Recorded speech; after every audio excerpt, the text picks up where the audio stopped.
simple, brutal message: "Don't come this year. Your sister Chloe is hosting, and she doesn't want any drama." I sat in my empty kitchen, the phone pressed to my ear, listening to my mother's nervous breathing. For 3 years, Chloe had played the golden child while quietly running a smear campaign to ruin my reputation with my family.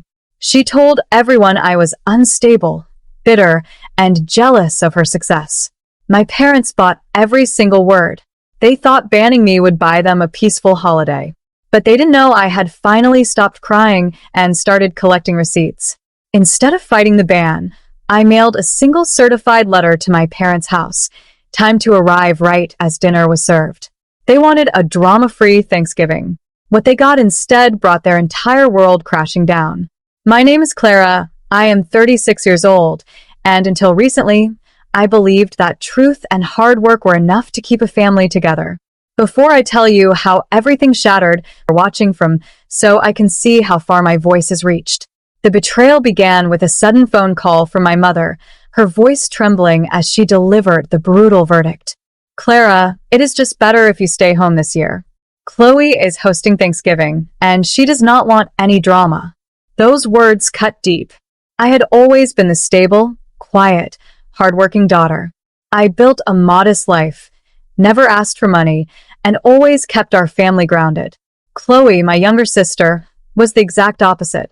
She was a manipulative golden child who treated everyone like chess pieces. My parents blindly worshipped her, totally blind to the toxic smear campaign she had run against me for 3 long years, convincing them I was bitter and unstable. Listening to my mother ban me from the holiday just to appease Chloe's fragile ego broke my heart.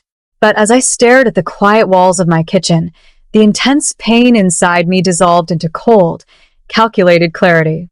They wanted a peaceful celebration without me, but they had no idea that by shutting me out, they had just unleashed the truth that would tear their entire world apart.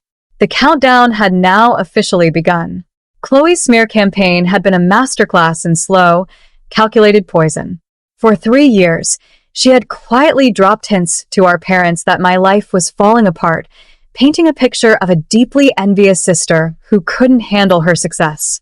If a family dinner felt tense, Chloe would whisper to my mother that I had been passive-aggressive.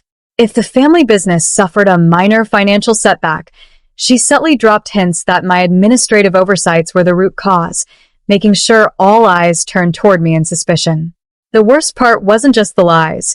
It was watching my parents slowly buy into every single one of them. I became an outsider in my own family, invited to dinners only to be met with forced smiles and heavy, judgmental glances. They looked at me like I was a ticking time bomb, a pathetic villain who couldn't stand to see her younger sister shine. Chloe played the victim beautifully, constantly sighing about how hard she tried to love me despite my apparent bitterness. She thought she had perfectly isolated me, cutting me off from the herd so she could rule our parents' affection and finances without any interference. She genuinely believed that wrapping her cruelty in false tears would keep her safe forever. But she forgot that a reputation built entirely on a foundation of lies will always shatter the moment it is confronted with undeniable, hard facts. She wanted me gone, but my absence was about to speak much louder than her loudest lies. That Thanksgiving ban was the absolute breaking point for me. I refused to spend another second crying or begging for a seat at a table where I was completely unappreciated. Instead, I went straight to my home office and began reviewing years of old family business records, legal agreements, and joint account details that I had kept stored safe from our past collaborations. I spent hours cross-referencing digital bank statements, tracking mysterious withdrawals, and pulling up official corporate registries. What I uncovered in that quiet room made my blood run cold. Chloe hadn't just been lying about my character. She had been using her trusted position to systematically drain our parents' retirement fund. She had embezzled over $150,000 to fund her lavish lifestyle, her designer clothes, and her expensive trips. The most sinister discovery was the evidence of forged digital signatures. Chloe had intentionally routed the stolen funds through a dormant business account under my name, leaving a paper trail designed to frame me if the money was ever discovered missing. She had set me up to take the fall for her crimes while running a smear campaign to ensure our parents would never believe a word I said. The sheer depth of her malice left me breathless, but it also gave me exactly what I needed. She wanted me completely out of the picture, but these undeniable financial facts were about to bring the curtain down on her perfect little show. With the complete paper trail laid out before me, a strange, absolute calm settled over my mind. I didn't call my parents to scream or cry, and I didn't confront Chloe directly to give her a chance to delete the evidence. Instead, I spent the next 2 days methodically compiling a foolproof packet of absolute truth. I made clean, high-resolution copies of every single embezzled bank statement, the forensic audit summaries tracking the stolen money, and a printed email exchange between Chloe and her banking accomplice. Every single document was a nail in the coffin of her elaborate lies. I organized everything into a professional sequence and added a concise cover letter addressed to my parents, explaining exactly how their golden child had robbed them blind while blaming me. I placed the documents inside an official envelope and went straight to the post office to mail it as a certified letter. I paid extra for guaranteed tracking and specific delivery timing. My calculation was precise. The package was scheduled to arrive at my parents' doorstep on Thursday afternoon, right as the entire extended family sat down for the main Thanksgiving feast. Chloe had worked tirelessly to ensure I wouldn't be present at the table, but I knew that this letter would speak for me with absolute, undeniable authority. They wanted a quiet, drama-free holiday without my presence, but I was about to serve them a heavy dish of cold reality that none of them would ever be able to forget. Thanksgiving Day arrived, bringing a crisp, quiet stillness to my neighborhood. While my family gathered at my parents' house, I stayed home in complete peace, roasting a small chicken and enjoying the quiet silence of a kitchen free from forced smiles and judgmental glances. I kept my laptop open on the counter, refreshing the postal tracking page every few minutes. At exactly 2:15 p.m., right as they would be sitting down for the main feast, the status updated to delivered. Signed by Father. I closed the laptop, took a slow sip of my wine, and waited. Exactly 20 minutes later, the storm hit. My phone, sitting on the quiet granite counter, began to vibrate violently. The screen lit up with my mother's name. I didn't answer. 2 minutes later, it was my father. Then Chloe. For the next 3 hours, my phone became a chaotic blur of constant noise and light. It was a digital avalanche of desperation. I watched the notifications accumulate in real time. 10 missed calls turned into 30. 30 turned into 50.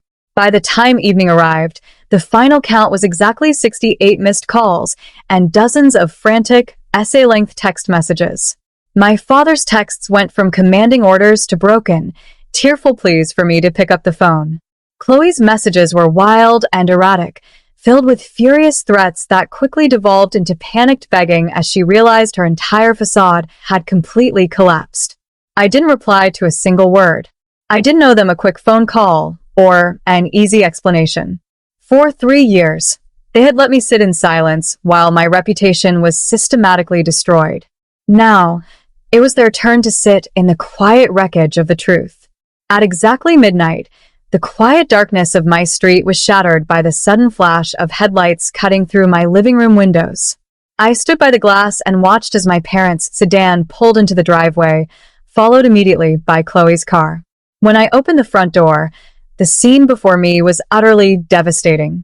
My mother's eyes were red and swollen from hours of intense crying, and my father looked completely hollow, holding the certified documents tightly against his chest like a shield. Behind them stood Chloe. The arrogant, untouchable golden child had completely vanished. She was pale, trembling, and weeping silently, unable to look me in the eye. I stepped aside, letting them into the kitchen without saying a word. The air in the room was heavy with a suffocating, broken silence. My father was the first to speak, his voice cracking instantly. "Clara, please, we saw the bank statements. We saw everything. We are so incredibly sorry for what we did to you." My mother reached out to touch my hand, her voice dripping with pure regret as she begged for forgiveness for turning her back on me over a mountain of calculated lies. Chloe suddenly dropped to her knees, sobbing hysterically, frantically trying to claim it was all a massive misunderstanding and that she had spiraled into debt. But the time for her dramatic manipulation had officially run out. I looked down at my family, my face a mask of absolute, unyielding composure. I told them that apologies wouldn't fix a forged signature or 3 years of intentional cruelty. I demanded full legal accountability right then and there. 3 months have passed since that midnight confrontation, and the dust has finally settled on the ruins of our family dynamics. The legal and familial consequences were swift and absolute. Confronted with the threat of immediate criminal charges, Chloe had no choice but to sign a strict, legally binding settlement agreement. She is now forced to pay back every single cent she stole from our parents' retirement fund under a tight court-monitored repayment structure, effectively stripping her of her lavish lifestyle and reducing her to near bankruptcy. My parents, completely broken and humiliated by their own blind foolishness, have entirely cut Chloe out of their lives, but the damage to our relationship is permanent. They try to call and mend things, but I maintain a polite, distant boundary. I have officially reclaimed my narrative, my name, and my peace, transitioning into a wonderful, quiet life built on true security and absolute clarity. Living well without the burden of their toxic drama has been the ultimate victory. I am finally surrounded by people who value my honesty and respect my boundaries, proving that sometimes losing a seat at a dysfunctional family table is the greatest blessing you can receive. Now, I am deeply curious about all of you who have stayed to listen to my journey until the very end. What would you have done if your own flesh and blood banned you from a holiday over a malicious lie? Would you have sent the letter,